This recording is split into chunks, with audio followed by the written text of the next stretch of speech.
18 தர்பார். வந்துட்டாயா. வணக்கம் மக்களே. புயல் ஒரு வழி ஆந்திராவை கரையை கடந்து போச்சு. ஆனா தமிழ்நாட்டில் அரசியல் புயல் அடி அடி நடிக்குது. ஒரு பக்கம் ஈடி வருது, இன்னொரு பக்கம் ஆளுங்கட்சி எல்லாரையும் கூட்டு வச்சு எஸ்ஐஆருக்கு எதிராக போராடுவோங்கிறது, இன்னொரு பக்கம் விஜய் அவர் பக்கம் கூட்டிக்கிட்டு இருக்கார். இதுல பல விஷயங்கள் உங்க கவனத்துக்கு வராமலே போயிருக்கலாம். அப்புறம் இதுக்கு நாங்க இருக்கிறோம், தர்பார்ல எடுத்து போட்டுருவோம்ல, பார்த்து என்ஜாய் பண்ண பாக்கி உங்களுக்கு. ஆமா இப்போ நேரம் நாம செம சினிமாக்குள்ள போறோம். இது கொஞ்சம் புது விஷயமா இருக்கு. அதாவதுங்க, ஒரு இடத்துல இருந்து இன்னொரு இடத்துக்கு ஒரு குரூப் போயிருக்காங்க.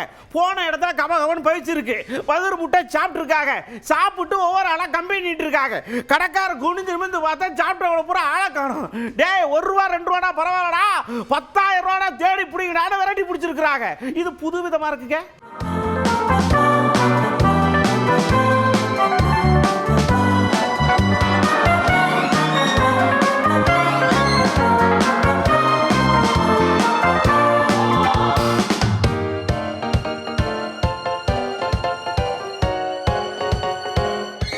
அடுத்து பாருங்க, ஒருத்தர் ஏதாவது ஒரு விஷயத்தை பண்ணுனா அப்படியே சமூக வலைதளத்தில் ட்ரெண்ட் ஆயிரும்னு இப்ப தெரிஞ்சு வச்சிருக்காங்கல்ல.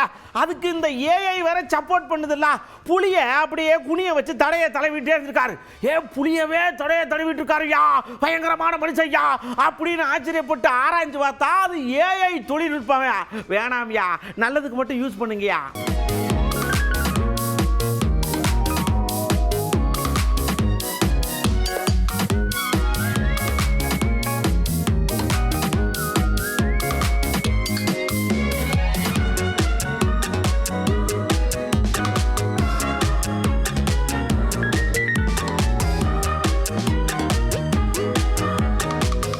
அப்படியே ஊப்பியில ஒரு அம்மா நல்லா தண்டி கம்பி எடுத்துட்டு வந்து அங்கே ஒரு கார், நல்ல சொகுசு கார் நின்றுருக்கு. எடுத்து நங்கு நங்கு நங்குன்னு எல்லா கண்ணாடியும் அடிச்சு உடைச்ச உடனே எல்லாரும் பதறி போய், ஏமா அப்படின்னு கேட்டா, ஐயா இந்த ஆளை நிலத்தகராறுக்கு கூப்பிட்டேன், எனக்கு சப்போர்ட் பண்ணி பேசுவாருன்னா எதிர் டீமுக்கு சப்போர்ட் பண்ணி பேசிட்டார்ல, அதுக்கு தான் தண்டனை அப்படிங்குது. இதுவும் வித்தியாசமா இருக்கு.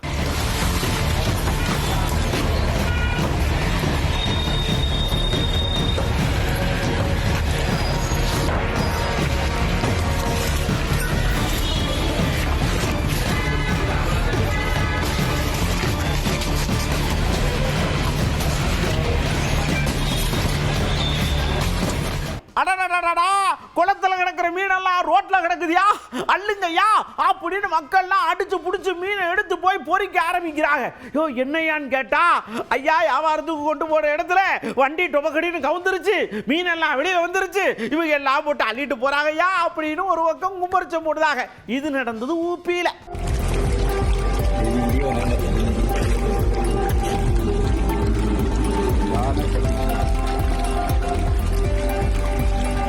सुबह 5 बजे मछली का ट्रक पलटा।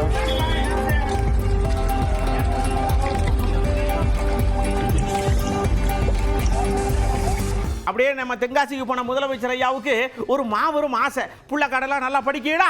புள்ளக்காடுகள்லாம் அப்படி அவர் முன்னாடி சிலம்பு தடுத்து சரன்னு சுத்துன உடனே, தம்பிகளா அந்த குச்சை கொடுங்க, எனக்கு ரொம்ப நாள சிலம்பு சுத்தணும்னு ஆசைன்னு சொல்லி வாங்கி குச்சியை சுத்தி பார்த்தாரு. குச்சி அவர் கைக்கு அடங்க மாட்டேங்குது, திமிரி போகுது. இருந்தாலும் முயற்சி பண்றார். அதாவதுங்க, இவ்வளவு வயதானாலும் நம்ம அந்த விஷயத்தை முன்னெடுக்கணும்னு நினைக்கிறார்ல, அதுக்கே ஒரு பாராட்டு தானே.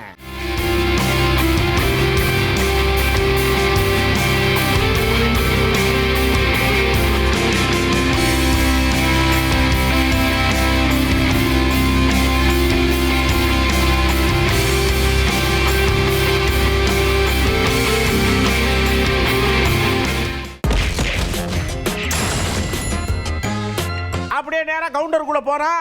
மைக்க பிடிச்சி நம்ம முதலமைச்சர் ஐயா ஒரே ஒரு விஷயத்தை மட்டும் ஆணி திரும்ப சொன்னாங்க. எடப்பாடியாருக்கு அரசியல் தெரியலங்கிறது எல்லாருக்கும் தெரியும், கணக்கு வழக்கும் தெரியல, அதை சொன்னாலும் புரிஞ்சுக்க மாட்டேங்காரு. தயவு செஞ்சு அவர் பொய் சொல்லாமல் இருக்க சொல்லுங்க. வேணா கணக்கு எடுத்து தாரேன், அவியாட்சியில் எவ்வளோ நெல் வாங்கினாங்க, எங்க ஆட்சியில் எவ்வளோ நெல் வாங்கியிருக்கோம்னு பார்த்து தெரிஞ்சுக்கங்க, பொய் மட்டும் சொல்லாதீங்க ஐயா அப்படின்னு தூது விடுறான். தொடர்ந்து நல்ல மழை பெய்கிறது, நல்லாட்சிக்கான அடையாளமாக மக்கள் இன்னைக்கு போற்றிக்கிட்டு இருக்காங்க. ஆனா இதை வச்சு சிலர் அரசியல் செய்யறாங்க. என்ன அரசியல்? விளைச்சல் நல்ல வாங்கல, அது அழுகிடுச்சுன்னு ஏதாவது அவதூறுகளை பழனிசாமி சொல்லிட்டு வராரு. கடந்த 4 ஆண்டுகள்ல விவசாயிகிட்ட இருந்து கொள்முதல் செய்யப்பட்ட நெல் எவ்வளவு தெரியுமா? 1,70,45,545 மெட்ரிக் டன். இதில் ஆண்டுக்கு சராசரியா கொள்முதல் செய்யப்பட்ட நெல் 42,61,386 மெட்ரிக் டன். இது நம்ம ஆட்சியுடைய டேட்டா இது. ஆனா இதுவே முந்தைய அதிமுக ஆட்சி காலத்தில் சராசரியா செய்யப்பட்ட நெல் எவ்வளவு தெரியுமா? ஆண்டுக்கு 22,70,293 மெட்ரிக் டன் மட்டும்தான். இந்த அடிப்படை கூட தெரியாம பொய் சொல்லிட்டு இருக்கிறாரு எதிர்க்கட்சி தலைவர் பழனிசாமி.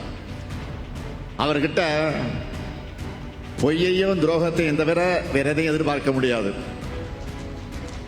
அவருடைய ஹிஸ்டரி அதுதான். விவசாயிகளுக்கு எதிராக ஒரு சட்டம் கொண்டு வந்தா அது சூப்பர் சட்டம்னு கையை குடிக்கி ஆதரவு தெரிவிச்சு விட்டு கழுத்துல பச்சை கலர் துண்டா போட்டு நான் தான் விவசாயி எனக்கு அதெல்லாம் தெரியும் அப்படின்னு சொன்னா இது எந்த விதத்துல நியாயம்? ஐயா நீங்க விவசாயி தான், அப்ப அதையே ஆதரவு பண்ணீங்க, நாங்க வந்தானே அது இது பண்ணோம் அப்படின்னு முதலமைச்சர் கேள்வி கேட்கார். பதில் வரும் பின்னாடியே. ஒவ்வொரு நேரடி கொள்முதல் நிலையத்திலையும் தினமும் 1000 மூட்டைகள் கொள்முதல் செய்யப்படுது. நெல் வரத்து அதிகமாக இருக்கிறதுனால ஞாயிற்றுக்கிழமைகளில் நேரடி நெல் கொள்முதல் நிலையங்கள் திறக்கப்பட்டிருக்கு, செயல்பட்டுக்கிட்டு இருக்கு.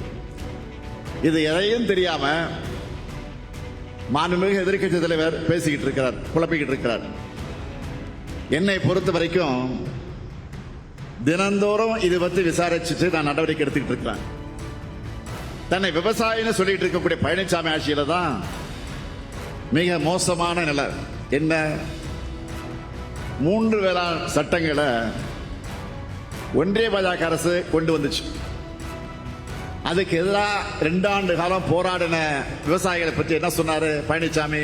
புரோக்கர், கொச்சைப்படுத்தி பேசினார். அதை நாடு மறக்கல, விவசாயிகளை மறக்க மாட்டாங்க. அப்படியே மத்திய அரசுகிட்டையும் சடக்குன்னு ஒரு கேள்வியை போட்டு விட்டார்ல, மழை பெய்யுது தண்ணி வந்திருக்கே, திமுக ஆட்சி சரியில்லை அப்படின்னு நீங்க கூப்பாடு ஓடுதிய. இப்ப மழை பெஞ்சு எங்கனாச்சும் தண்ணி இருக்கா? எங்க கை காசை போட்டு அடப்படுக்கும். ஐயா இந்த வரி இருந்து கொஞ்சம் 37,000 கோடி கொடுங்க அப்படின்னு கேட்டா உங்களுக்கு காது மட்டும் கேட்கலாம், அந்த பக்கம் திரும்பிக்கிறீங்க.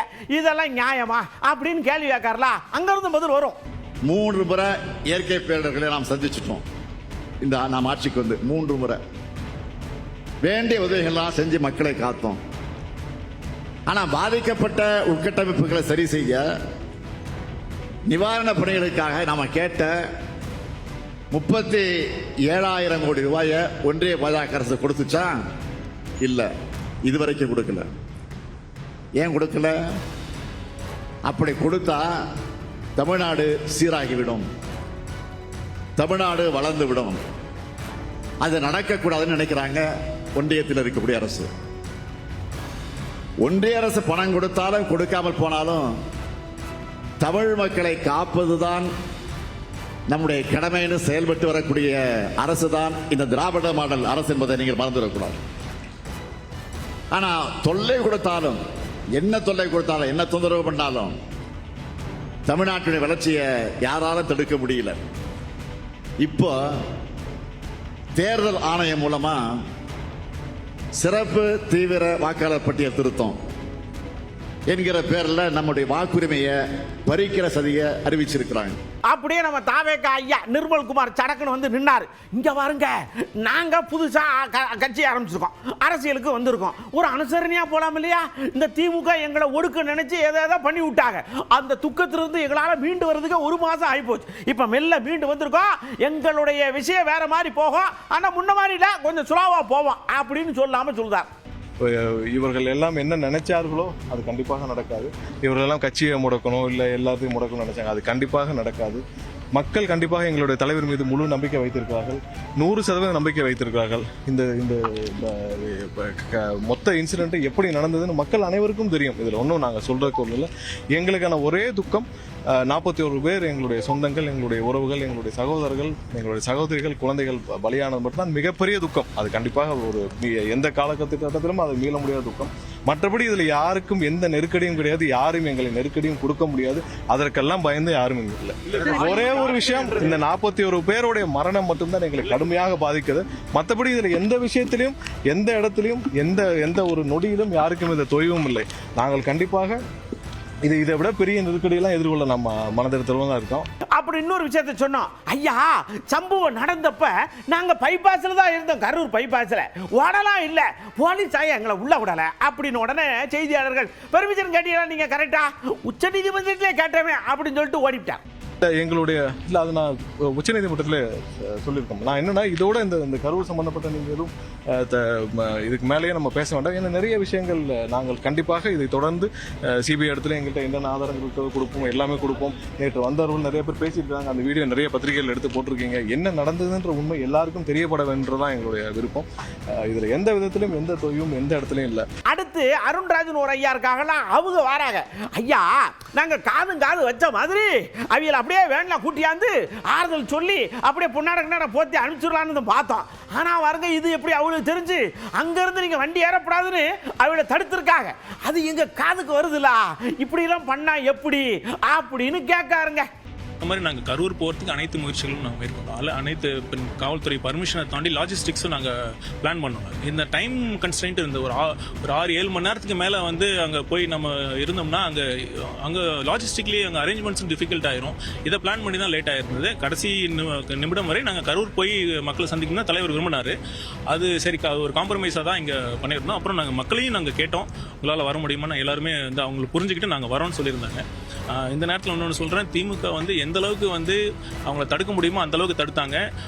வந்து ஒரு பக்கம் வந்து பணம் கொடுக்க முயற்சி பண்ணாங்க, 30 லட்சம் கொடுக்குறோம் நீங்கள் போகாதீங்கன்னு சொன்னாங்க. இன்னொரு பக்கம் வந்து மிரட்டினாங்க, நீங்கள் போயிட்டு நீங்கள் திருப்பி இங்கே தானே வரணும் அப்படின்னு மிரட்டியிருக்காங்க. அதையும் மீறி தான் வந்து இங்கே வந்து நீங்கள் வந்து நேற்று அங்கே வந்து இந்த கூட்டத்தில் வந்து நிர்வாகிகள்லாம் இதை பேசினாங்க. நீங்களே போய் விசாரிச்சு பாருங்கள், இந்த மாதிரி மிரட்டல் நடந்ததா, பணம் கொடுக்க முயற்சி பண்ணாங்களா, நீங்களே விசாரிச்சு பாருங்கள். தலைவர் அவர்களுக்கு இருக்கும் பெரும் மக்கள் செல்வாக்கை பொறுத்து கொள்ள முடியாமல் வந்து எப்படியாச்சும் வந்து ஒரு 4 ஃபேமிலி 5 ஃபேமிலி வரல அப்படிங்க அதை வந்து ஒரு அரசியலாக்க ட்ரை பண்ணுறது, அதுதான் ஆப்வியஸாக இதுதான் முயற்சி. அது விவசாயிகளுக்கு நெல்லினுடைய உற்பத்தியில் இருக்கக்கூடிய பாதிப்புகள் அப்புறம் அவங்களுக்கு வேதனைப்படுற மாதிரி எதுவும் செய்யப்படாதுன்னு தாவேகா சைடுலேருந்து ஒரு அறிவிப்பு வருது. நம்ம எம்ஆர்கே பன்னீர்செல்வம் ஐயா இருக்காருல, அவர் வந்து சொல்றாரு, ஐயா நாம நேராக களத்துக்கு போகிறோம், செய்கிறோம், எல்லாம் பண்ணுதோம், ஏதோ நமக்கு ஒன்றுலான்னு தெரியுதுல்ல. ஆனால் சனிக்கிழமை தான் வெளியே வரார், மற்ற நாளெல்லாம் வீட்டுக்குள்ளே உட்காந்துக்கிறார். விவசாயத்தை பற்றி பேசினா நாம் என்ன சொல்லி அவருக்கு புரிய வைக்கணும் கவலையோடு கேட்கார். டிபிசிக்கு போகாமே இப்போ வந்து இங்கே அரசியல் கட்சி தலைவர்கள்லாம் வந்து கட்சி பண்ண வேண்டும் என்று சொல்லுகின்ற தலைவர்கள்லாம் வந்து நெல்லை பற்றி தெரியாது, விவசாயத்தை பற்றி தெரியாத தலைவர்கள்லாம் புதிய தலைவர்களாக வந்திருக்காங்க. அதை வந்து பேட்டி கொடுக்குறாங்க. பேட்டி வாங்குறதுக்கு மைக்கு நீங்கள் எப்படி இருக்கீங்க, இற விடுறது, எப்போ நாற்று நடுறது, எப்போ எந்த வயசு நாற்று நடுறது, எப்போ பூச்சி மருந்து அடிக்கிறது, எப்போ அறுவடை செய்கிறது என்று தெரியாதவர்கள்லாம் இப்போ வந்து எல்லாம் விவசாய வேஷம் போட்டுக்கிட்டு இப்போ செய்கிறாங்க. விவசாயிக்கு இப்போ இந்த அரசை முதலமைச்சர் என்ன சொன்ன மக்களின் முதல்வராக பணியாற்றுகிறார்கள். ஓய்வு எடுக்காமல் உழைத்து கொண்டிருக்கின்ற தலைவர் ஆகிய இப்போ இன்னைக்கு கூட பார்த்தா இப்போ திருநெல்வேலி, மதுரை, இந்த தென் மாவட்டத்துக்கு சென்று அவர் தன்னுடைய பணியை ஆற்றி முதலமைச்சர் பின்னாடி கடந்த கால இபிஎஸ் 4 ஆண்டு காலம் முதலமைச்சராக இருந்தார். இப்போ சாதாரண தொண்டன் சொல்லுகின்ற முதலமைச்சர் இருந்து 4 ஆண்டு காலம் இருந்தார். அது எந்த மாவட்டத்தையும் அருகே செல்லவில்லை, கொரோனா காலத்தையும் செல்லவில்லை. கொரோனாவில் முடிந்த இப்போ விஜய் தமாக தலைவர் விஜய் இப்போ அறிவிக்கிறார். கொரோனா காலத்தில் எங்கே இருந்தார்?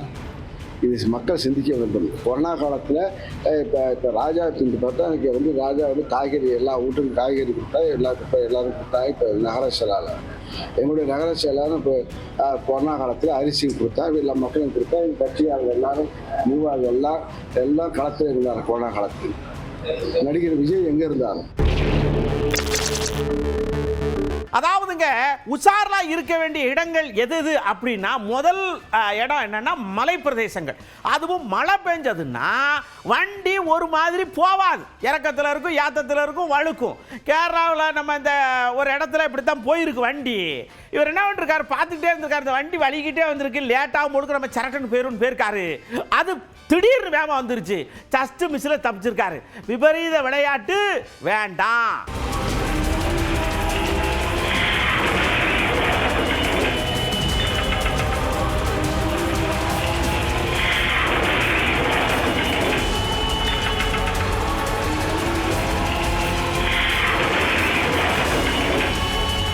அப்புறம் தெலுங்கானால புயல் கரையை கடந்துச்சுடா, மழை கொட்டு கொடிச்சு தண்ணி ஊற வெள்ளமாக போகுது. அப்போ இந்த ட்ரக்கு டிரைவர் பார்த்துருக்காரு, இது பார்க்கறதுக்கு கொஞ்சமாக தான் போகுது, நம்ம அப்படியே இழுத்து கொண்டு போயிடும், நம்ம ட்ரக்கு தான் டைட்டாக இருக்கலாம் போயிடலாம்னு சொல்லிட்டு வண்டி இறக்கியிருக்காரு. இந்த தண்ணிக்கு கோவம் வந்துருச்சு, நான் போய்கிட்டு இருக்க மரியாதை இல்லாமல் உள்ள ஆரம்பிச்சு ட்ரக்கோட இழுத்துட்டு போயிடுச்சு. எதுக்கு இந்த விபரீத ஆசை?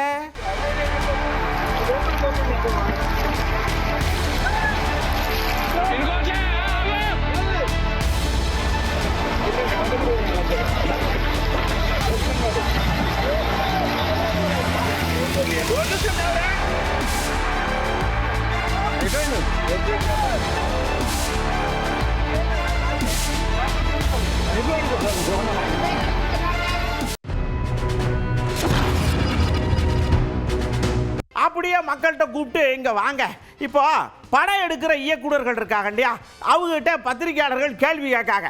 அதாவது ஏன் நீங்க இப்படி படம் எடுக்கிறீங்க, ஏன் நீங்க இதை மையப்படுத்தி எடுக்கிறீங்க, ஏன் இதை தாண்டி போக மாட்டேன்றீங்க.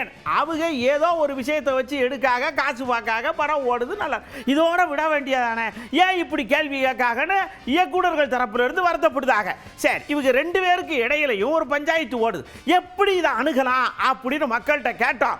இவங்கெல்லாம் டப்புன்னு என்ன பண்ணிட்டாங்க, இந்த பக்கம் பத்திரிகையாளர்கள், அந்த பக்கம் இயக்குனர்களா மாறி பதில் சொல்லியிருக்காங்க. ஒவ்வொருத்தருக்கும் ஒவ்வொரு விதமான வாழ்க்கை அனுபவம் இருக்கும், அதை வச்சு அவங்க படமா எடுக்கிறாங்க. சினிமாலையும் இந்த மாதிரி அரசியலை மக்களுக்கு புரிய வைக்கலாம், சமத்துவத்தை பேசலாம், சமூக நீதியை பேசலாம், அந்த சமூகத்தில் நடக்கக்கூடிய பிரச்சனைகளை எல்லாம் நேரடியாகவே மக்கள் கிட்ட கொண்டு போய் சேர்த்தாதான் அவங்களுக்கும் என்னென்ன பிரச்சனை நடக்குதுன்னு புரியும். இந்த மாதிரி அரசியல் பேசக்கூடிய, சமூக நீதி பேசக்கூடிய திரைப்படங்கள் கண்டிப்பாக எடுக்கப்படணும். ஏன்னா மக்களுக்கு ஏதாவது சொல்லணும், கருத்து சொல்ல வரணுங்கிறதுக்காக தான் இந்த மாதிரி சில நமக்கு தெரியாத விஷயத்தை தெரியப்படுத்தணுங்கிறதுக்காக தான் இந்த மாதிரி இதெல்லாம் எடுக்கிறாங்க. இவர்கள் இந்த படத்தை எடுக்கக்கூடாது, இந்த மாதிரி கதைகளை எடுக்கக்கூடாது என்று கூறுவது ஒரு வன்மம் நிறைந்ததாகத்தான் நாங்கள் பார்க்கிறோம். ஒரு படத்தை எப்படி எடுக்கணுங்கிறது டைரக்டர் கையில் தான் இருக்குது.